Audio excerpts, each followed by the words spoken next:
प्राध्यापक सोनवळकर रमेश शंकरराव, स्वामी रामानंद तीर्थ महाविद्यालय अंबाजोगाई। आज आपल्या समोर भारत चीन सीमावाद या विषयावर हितगुज साधणार आहे। आमच्या संस्थेचे आदरणीय उपाध्यक्ष ॲडव्होकेट शिवाजीराव कराड साहेब यांनी आज मुद्दामहून फोन लावून माझ्याशी चर्चा केली।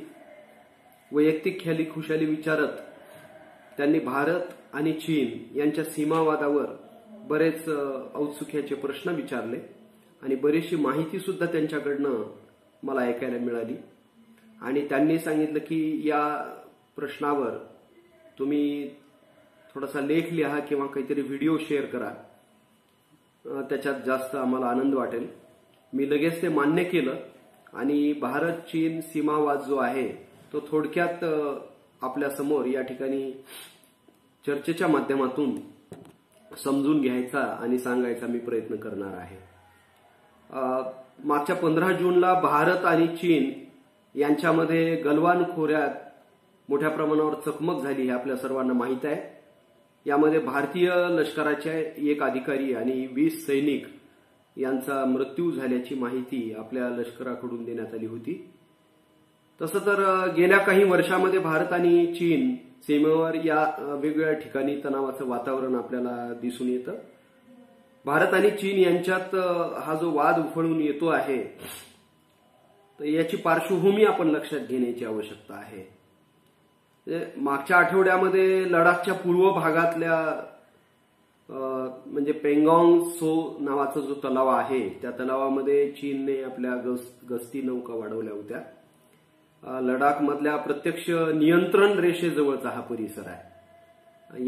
याच तलावाजवळ भारत आणि चीनी जवानांमध्ये नेहमी वारंवार चकमक होत असते आणि आता चीनकडून याच परिसरापासून 200 किलोमीटर अंतरावर मोठ्या प्रमाणात हालचाली सुरू आहेत। या भागात विमानतळ असून तिथे चीनकडून मोठ्या प्रमाणावर बांधकाम सुरू असल्याचेही वृत्त आपण वाचलेलं आहे आणि सॅटेलाइटच्या माध्यमातूनही चीनने त्या परिसरामध्ये मोठ्या प्रमाणावर सैनिकांच्या हालचाली करत असताना आणि बांधकाम करत असताना दिसत आहे। भारताकडूनही याला उत्तर म्हणून मोठा फौजपाटा या परिसरामध्ये तैनात करण्याचं सुरू आहे। दोन्ही देश प्रत्यक्ष सीमारेषेजवळ ही जे हालचाल करत आहेत यातून हे संघर्ष उफाळून येतात। यामध्ये सगळ्यात महत्वाची बाब अशी आहे की अक्साई चीनचा जो भाग आहे तो 1962च्या युद्धामध्ये चीनने बळकावला आणि त्यावेळेला पूर्व सेक्टरमधला तवांग हा जो भाग आहे जो की अरुणाचल प्रदेशमध्ये येतो त्यावर सुद्धा चीनने ताबा मिळवलेला होता, परंतु भौगोलिक परिस्थिती प्रतिकूल असल्यामुळे चीनने अरुणाचल प्रदेशमधील त्या प्रदेशातून माघार घेतली।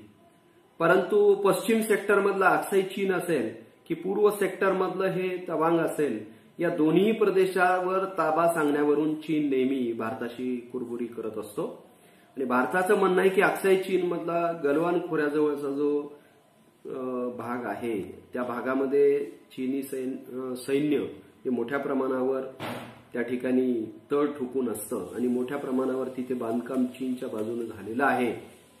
हे भारतासाठी धोकादायक बेकायदेशीर असं आहे। भारत आणि चीन यांच्यात बरेचदा वेगवेगळ्या ठिकाणी असे जे वाद चालू आहेत ते वाद आपण समजून घेतले पाहिजेत। मुळात हा जो रखडलेला सीमा प्रश्न आहे हा आपण लक्षात घेऊन मग नंतर जे काही नेमके वाद आहेत त्यावर आपण या ठिकाणी चर्चा केली पाहिजे। भारत आणि चीन यांच्यात 3488 किलोमीटर लांबीची सीमा आहे। ही सीमारेषा जम्मू काश्मीर, लडाख, हिमाचल प्रदेश, उत्तराखंड, सिक्कीम आणि अरुणाचल प्रदेश या भागातून जाते। ही सीमा 3 सेक्टर्समध्ये विभागलेली